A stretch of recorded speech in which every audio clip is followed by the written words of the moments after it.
Hello అండి. ఈ video మేము దీపావళి ముందు రోజు షూట్ చేశాము.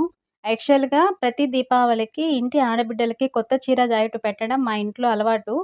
అంటే మా ఇంట్లోనే కాదు, మా ఊరు సైడ్ అందరూ అలానే చేస్తారు. పెళ్ళయ్యి అత్తారింటికెళ్ళిన కూతుర్ని దీపావళి పండుగ రోజు ఇంటికి పిలిచి ఇలా కొత్త బట్టలు పెట్టి, వాళ్ళకి కడుపు నిండా వండి పెట్టి పంపడం మాకలవాటు. మేమున్నా లేకపోయినా ఈ పద్ధతి మా కొడుక్కి కూడా అలవాటు కావాలని ఇప్పటి నుండి వాడి చేతుల మీదుగానే ఇంటి ఆడబిడ్డలకి ఇలా చీర, జాకెట్టు, పసుపు, కుంకుమ అందించాము. ఈ కొత్త గుడ్డలు కట్టుకొని దీపావళి పండుగని వాళ్ళెంతో హ్యాపీగా జరుపుకున్నారు.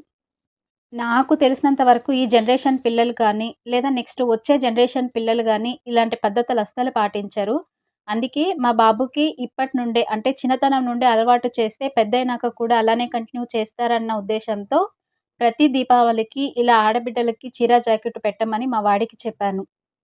ఇలాంటి హ్యాపీయెస్ట్ మూమెంట్ వీడియో మీకు ఖచ్చితంగా నచ్చిందనుకుంటున్నాను. ఈ వీడియో మీకు నచ్చితే వీడియోని లైక్ చేసి ఛానల్‌ని సబ్స్క్రైబ్ చేయండి. Thank you for watching.